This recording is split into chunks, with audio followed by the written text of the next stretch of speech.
Halo semuanya, kali ini saya akan membahas tentang perhitungan proret gaji untuk pekerja yang baru join di perusahaan. Nah, kenapa saya bahas ini? Karena sebagian karyawan yang baru join itu kadang menanyakan ke saya bagaimana sih cara perhitungannya. Dan di sini saya biasa bekerja di bagian finance, accounting atau pajak, namun saya juga biasanya mengerjakan terkait payroll, sehingga kurang lebih saya mengetahui cara perhitungan terkait proret ini. Oke, kita mulai saja. Yang pertama-tama itu dari sistem penggajian di perusahaan tersebut. Jadi karyawan itu harus tahu bagaimana sih sistem di perusahaan tersebut dalam penggajiannya. Nah, yang pertama apa perlu diketahui tanggal berapa gajian di perusahaan tersebut. Mungkin dari HR akan memberitahukan saat pertama kali join gajian di perusahaan tersebut tanggal berapa. Yang selanjutnya cut off time gaji gaji pokok, bonus dan yang lain-lain. Mungkin ini juga bisa aja dikasih tahu oleh HR-nya ke karyawan yang baru join itu kapan cut off time-nya. Terkait gaji pokok, bonus dan yang lain-lain. Bisa aja barengan ataupun berbeda tanggalnya. Selanjutnya metode perhitungan proret gajinya. Nah, mungkin di sini juga yang jarang dikasih tahu dari HR ya. Sehingga karyawan yang baru join itu tidak mengetahui kemungkinan berapa gaji yang mereka terima di awal ya. Karena mereka tidak tahu cara metode perhitungannya. Sehingga di sini saya akan menjelaskan beberapa metode sehingga karyawan bisa mendapatkan perkiraan berapa gaji yang akan mereka terima. Oke, selanjutnya tanggal gajian ya. Biasanya yang pernah saya alami itu bisa aja di tanggal 1, tanggal 5, 25, 27, atau di akhir bulan. Jadi ini tanggal gajiannya biasanya di tanggal ini. Atau mungkin setiap perusahaan punya kebijakan yang lain-lain bisa aja di tanggal 2, tanggal 3, dan yang lain-lain. Itu bisa aja ya. Selanjutnya dari segi cut off time gaji ya. Nah, di sini kita perlu tahu ya, cut off time-nya itu tanggal berapa. Ada yang tanggal 15, tanggal 20, 25, atau akhir bulan. Ini ya semua tergantung dari kebijakan perusahaannya. Kalau saya biasa sebagai accounting, saya lebih memilih cut off time-nya itu di akhir bulan karena saat cut off time di akhir bulan, saat saya melakukan penjurnalan untuk beban gaji, sehingga beban gaji yang saya catat itu sudah mengcover 1 bulan full, sehingga tidak ada journal adjustment untuk terkait utang gaji ya. Jadi utang gaji misalkan bulan Maret, jadi kita tidak perlu mencatat utang gaji ya, perkiraan utang gaji yang perlu dibayar atau yang menjadi beban di bulan Maret ini. Karena dia cut off time-nya sampai akhir bulan, jadi beban gajinya itu full dalam 1 bulan. Oke, selanjutnya metode perhitungan. Nah, biasanya ini ada beberapa metode ya. Yang pertama berdasarkan Undang-Undang Ketenagakerjaan ya. Nah, itu caranya dari jumlah jam kerja dikali upah per jamnya. Nah, upah per jamnya ini upah sebulan dibagi dengan 173. Nah, kenapa dibagi dengan 173? Penjelasannya seperti ini. Dalam kerja setahun itu ada sekitar 52 minggu ya. Dalam 52 minggu itu total jam kerja dalam seminggu itu 40 jam. Ini kalau kita bekerja dalam seminggu 5 hari dan jam kerjanya itu ada 8 jam. Jadi 5 dikali 8 sama dengan 40 dan jadi jam kerja sebulannya itu 52 minggu dikali 40 dibagi dengan 12. Itu hasilnya 173,333. Sehingga dibulatkan menjadi 173 aja. Oke, selanjutnya dengan menggunakan hari kerja. Hari kerja dibagi hari kerja bulan berjalan dikali upah sebulan. Selanjutnya yang ketiga, total hari kerja berdasarkan kalender dibagi total hari kalender berjalan dikali upah sebulan. Nah, mungkin di sini kalau mereka yang tidak menggunakan sistem software seperti gajian, talenta, atau grid day, dan yang lain-lainnya software HR ya, biasanya mereka menggunakan dua metode yang di bawah. Dan kalau berdasarkan software biasanya juga bisa menggunakan yang fitur yang di atas. Mungkin lebih banyak yang menggunakan software itu pakai perhitungan yang di atas. Oke, bagaimana perbedaan dan hasilnya? Kita ambil contoh di slide selanjutnya. Oke, contohnya misalkan Alfian join di perusahaan ABC dengan gaji 10 juta, join per 1 Maret 2022. Diketahui cut off time-nya itu jatuh tanggal 26 sampai tanggal 25. Sehingga gaji yang akan dihitung itu dari tanggal 26 Februari sampai tanggal 25 Maret 2022. Dan gajiannya akan ditransfer setiap tanggal 1. Jadi gajinya akan ditransfer tanggal 1 April 2022. Nah, di sini berapa gaji salary yang diterima Alfian saat gajian tanggal 1 nanti dengan 3 metode perhitungan yang sebelumnya kita bahas. Oke, kita ambil contoh pertama dari ini. Ini kalender ya. Ini 26, 27, 28-nya itu bulan Februari ya. Saya beri warna hijau untuk membedakan. Dan ini diberi warna kuning untuk membedakan ini mulai bekerja tanggal 1 dan ini cut off time terakhirnya tanggal 25.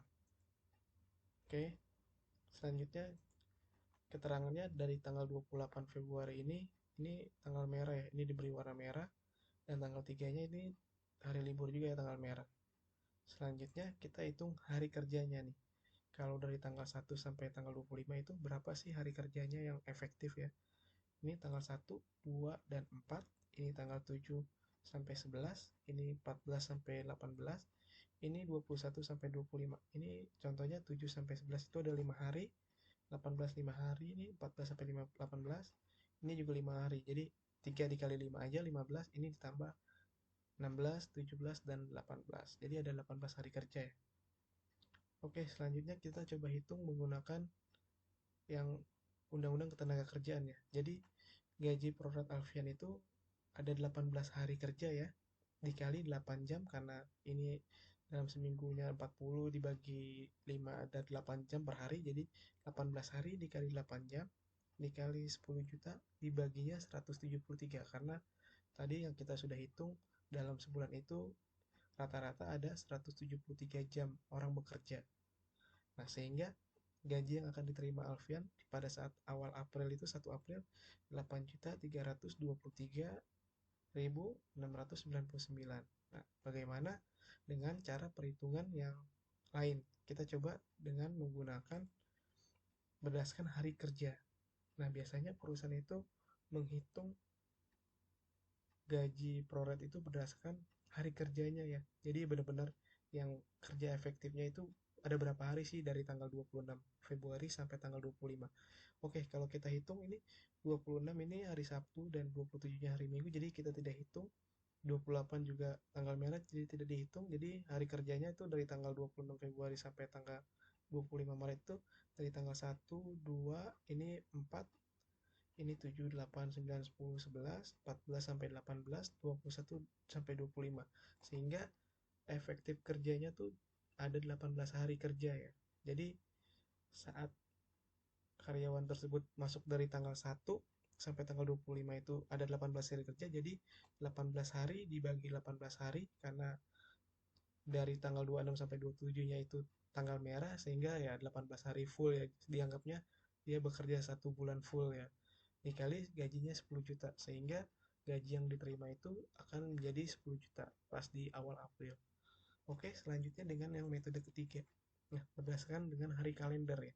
Kalau kita hitung di sini dari tanggal 26 sampai tanggal 25 ini 26, 27, 28 ada 3 hari dan dari tanggal 1 sampai 25 itu ada 25 hari. Jadi 3 ditambah 25 hasilnya 28. Ini 28 dan kita hitung dari tanggal 1 sampai 25 itu ada 25 hari kalender juga ya. Jadi 25 per 28. Ini kenapa 28? Karena di bulan sebelumnya itu Februari ada 28 hari. Jadi pernya itu 28.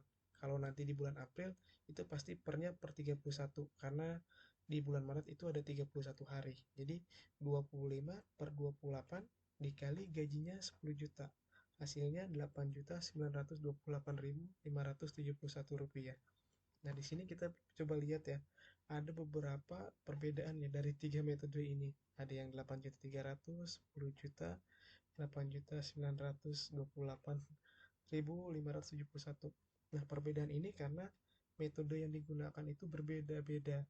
Sehingga kita perlu tahu metode apa yang digunakan perusahaan kita saat ini sehingga perhitungan gaji proyeknya itu kita sudah mengetahui dan tidak salah. Dan di sini juga kalau saya pernah merasakan kalau di sini berdasarkan hari kerja ya. Misalkan kita cuti, ada cuti terus saat kita resign itu cutinya itu harusnya kita diakumulasi berdasarkan yang hari kerjanya. Misalkan kita di sini resign di tanggal 18 ya.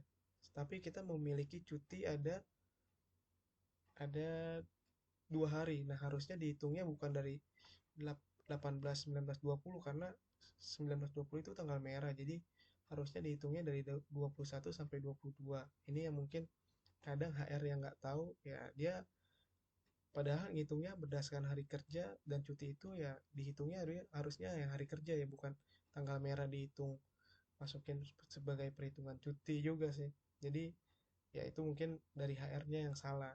Dan di sini saya juga mengingatkan perlu HR tahu cara perhitungan seperti ini sehingga saat mereka menentukan gaji, menghitung gaji seseorang itu dia tidak salah karena kesalahan dari perhitungan HR itu menyebabkan kerugian untuk karyawan tersebut. Nah, sebenarnya itu nanti akan ada pertanggungjawabannya sih.